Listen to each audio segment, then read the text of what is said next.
Welcome, this is Jim, host of the Faith Influencer podcast, where we're going to dive into discussions on faith's role in everyday life, from navigating blended families to overcoming challenges. I'm a husband, a father, a Bible teacher, an advocate for applying faith to everyday life. So tune in as I share personal stories, valuable insights, and practical wisdom. Welcome back to Faith Influencer. This is Jim Cunningham. I'm helping us navigate the world of blended families. And it is a navigation, I can tell you for sure. You have to have a roadmap if you're going to successfully navigate this world. And if you're already in this world of blended families and you have your children and your spouse's children and you've brought everybody together, then we've already said there are landmines everywhere. I'm helping you navigate around those landmines as much as possible because I'm 15 years in and I have the playbook. So the playbook is going to help us get through this. Now, mark this down. You never get anywhere by accident. I'm calling us to be intentional in where we want to go to have a successful blended families. We're overcoming the statistics of what happens. 70% end up in divorce. So that's not us. We're going to bypass that statistic. We're going to rewrite it for your family. I've rewritten it for my family. And how do we do that? Intentional following the roadmap. Now, last time we ended up on having an all-family dinner. I want to jump into that again and say a little more about that, and I want to explain why we're doing that. We're having an all-family dinner because we're going to be honest about some things that we're feeling and some things that we expect. But here's the big picture that I didn't mention last time and saved it for this time. We're going to create family values. Now, they're a little different because it's a blended family, but that's our goal, to create family values. And also at this all-family dinner that I'm encouraging you to make fun, we're also going to lay out some expectations, but we're doing that for a reason. Let me start there. Here are the expectations. Son, daughter, this is what we expect of you, of you, of you. This is what we expect of us as adults, as parents. But here's the psychology behind it. If you've already mapped out what's expected of each one, then the step-parent doesn't have to go to their stepchild or their bonus child and tell them to do this, this, or this, because you've already put the roadmap in place. It just helps to avoid some of those confrontational things. So you're mapping that out early. Intentional, remember. Then here's the next thing. We're creating family values. This is where I want to narrow in, and I want to encourage you to loosen up a little bit. Now, I'm saying this to you as I'm looking in the mirror at me. When I say loosen up a little bit, I want you to jot this down now, later, sometime. I want you to understand there are really only three big areas you need to be concerned about. Now, here's what happens. We get into confrontational situations in our blended families because, to be honest, we get nitpicky about things that we shouldn't be nitpicky about. So what should we care about? What are our family values? Let's call them the big three. I'm going to give you the big three. These are the three things that you should care about, and anything else outside of these big three, I'm going to tell you, are molehills, not mountains. So, big three. Number one, this is a non-negotiable in all families, but especially in the blended family. Number one, respect. That's a family value. We must show respect to each other. Not just the children to the adults, but also the adults to the children. It goes both ways. That's a non-negotiable. But what happens? Let me just make up a scenario. What happens if a dad who has a daughter is verbally disrespectful to her stepmother? How do you handle that? Because it's probably already happened. How do you handle that? You don't handle it in front of everyone. You lovingly take your daughter aside in private and you had this conversation. Honey, we are going to make this blended family work. And I need you to understand that I'm not going to allow you to be disrespectful to your stepmother. I know that's not your mother. She knows it's not your mother, but you must be respectful. Do it in private, lay it out, do it loving, but it's a non-negotiable. Respect for everybody. That's the first of the big three. The second of the big three, I already mentioned it last podcast, but here it is again, responsibility. Everybody has responsibilities. I love listening to one of my favorite authors on parenting. His name is Jim Fay. He wrote this book called Love and Logic, maybe one of the best things I've read. But in that book, this is what he says.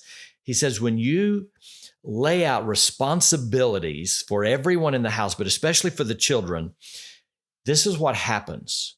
By way of the avenue of responsibility, children learn self-respect and they learn self-confidence. That's the benefit of giving your children and each other's children responsibilities. That's how they learn self-respect. That's how they learn self-confidence. If you do not give them responsibilities and they just do whatever they want the entire time without any kind of achievement or any kind of struggle, then they're going to be insecure. That's just what's going to happen. So look for opportunities. I'm going to give you an example. So our TV went out. We were going to replace the TV. My bonus son, 15 at the time, way more savvy in technology than I am. We were connecting this big smart TV. So I went to him and said, hey, bub, help me put this TV up. You're going to know some things about connecting it that I don't know. And he said, great. So we endeavored this project. We unpacked the box. We pulled this big TV out that's going to go above the mantle. And we pulled out all the wiring, which instantly was a source of frustration for me because I have no idea. He started plugging things in like nothing was nothing. Then we picked up this big TV. We already had a bracket mounted on the wall. He's on one side, I'm on the other side. We get it mounted on the wall mount. We pull it out. Then he gets in behind with the wires and he knows right where to plug them in. He's plugging in the wires. We push the TV back against the wall. We get the remote. We turn it on. We download whatever. And I say we loosely, he's doing all of this. We get finished. And we give each other a high five. It was something that we got to do together. And you know what it was for him? It was an achievement. But you know what else it was for him? It was this accomplishment that created confidence in him and self-respect in him. That's why one of the big threes must be responsibility. So look for moments that you can come together and do these kinds of things. Here's the third one. You ready? Non-negotiable number 3, family value number 3, grades. That's just one of the non-negotiables. Be involved in their grades. They have to make good grades. That's number 3. So here are the 3 things. You catch this? Be concerned about respect, be concerned about responsibilities, and be concerned about their grades. But what if it falls outside of one of those 3? Here's what I'm encouraging you to learn. Climb mountains, but don't climb molehills. It's not worth it. You're creating distraction and you're creating confrontation that you don't need to create. So don't be involved in anything that doesn't fall into the big 3 as if it is a mountain. All right, let's move on. Here's the next thing, and I've mentioned it already, but now I'm going to tell you why. Can I preface this by saying that probably everything that I'm going to say to you as we talk about blended families, this is going to be the most controversial. This is going to be the thing that when people who do not have blended families hear, it sounds so bad to them. What I'm about to say to you sounds so out of place to people who do not have blended families that they're thinking it sounds like I'm a heretical in saying what I'm about to say to you. However, This is what I know because I've talked to so many blended families. I've spoken at conferences, I've counseled, I've done all of this. I know that if you're listening now and you have a blended family, you have his, hers, you brought them together, that what I'm about to say is about to set you free. What I'm about to say to you is going to release you from guilt that you've experienced and you don't need to. But it sounds so abnormal. You've been holding this in. As a matter of fact, this is what I'm also going to say to you. That what I'm about to say to you, this bomb I'm about to drop, you've been hiding this inside and you would never say it to your spouse because you feel like if anything would create a confrontation, it would be this. But it's not, because your spouse is feeling the same thing. So I really set that up, didn't I? So here it is. Why is it that when we create this blended family, and I said to you last time that you must follow the rule where the bio parent disciplines their own children? Why? Why? Here it is. Because the step parent doesn't love his non-bio children as much as he loves his own children or her own children. Boy, that sounds bad to say, but if you're in a blended family, you're saying right now, if not out loud, inside, that's true. That's true. You don't love your stepchildren the same as you love your own. Which means what? Which means that when you discipline them, you're not going to discipline them the same as you discipline your own. Myself with this example. So, thankfully, my wife pulled me aside in private and she brought something to my attention. When she brought it to my attention, I was like, you're right. Here's what was happening. So when I would ask my bonus son to do something, or when I would say something, I was using a little bit of a tone that I wasn't using with my daughters. It was a little more sharp than when I would say something to them. If he left something on the counter, the way I would say, pick that up, was a little different than how I said it to my daughter. As a matter of fact, if I could be honest, if I took my stepson and my daughters and they did the same thing, it would probably annoy me a little more with my stepson than with my own daughters. Now, she pulled me aside and she said, I want to tell you what you're doing. When you talk to, you're using this tone that you don't use with your children. And after the pride settled down, I had to say, you're right. And to be frank with you, I was embarrassed. Because there's no room for that. But then we had this discussion, and this is something, by the way, that Lanny taught me from the very beginning. There's no way you're going to love someone else's children as much as you love your own. But here's the part that's going to set you free. That's normal. That's normal. That sets me free so much in loving my wife's children that it's a game changer. I didn't say you're not going to love your spouse's children. You do. You will. I'm so thankful for my bonus children. I have a bonus son and a bonus daughter, and I'm so thankful for them, and our relationship is so good. But as much as I love them, it's not the same as my own children. And be okay with that, because again, that's normal. That's normal. But because that's true, you're not going to discipline your stepchildren the same. That's why in the beginning we said, talking about children, that the bio parent must discipline their children. That's why. So, how do you feel about that? Is that a shock for me to say that to you? Or are you nodding your head? You felt that all along. Now you understand why. I'm going to give you another example. So, my daughter growing up, she was the one who did not like children. She would never babysit. She didn't want anything to do when we have friends over and they had young children. She didn't want to play with them. She didn't want to have anything to do with them. As a matter of fact, she was the one who said, I am never going to have children. And she was not very loving or friendly to other people's children. Fast forward. She's grown.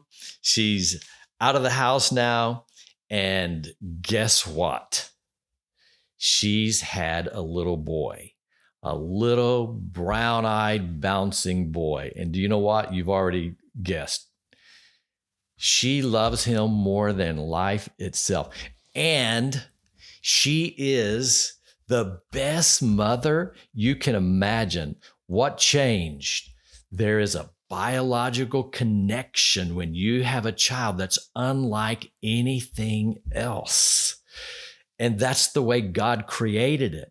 But what I'm saying to you, that you do not have that biological connection in a blended family with your spouse's children. I didn't say you don't have a connection. I didn't say you don't love them. I'm saying it's not the same. So be okay with that. You might need to do this. You might need to go with your spouse privately and have a discussion about this. It's okay to be open and honest. I'm going to give you one more example. I'm talking to a couple who've been married a year, and she's wanting a divorce. 1 year in, his kids, her kids. And this is what she said. She said, I asked her, I said, why are you already wanting a divorce? Well, she loved her husband, but it's the children, right? That's almost always the issue. And this is how she said it. She said in front of him, she was calling him out, but it was a safe place. So this is what she said. She said, he's mean to my son, and I don't even like him. That's what she said.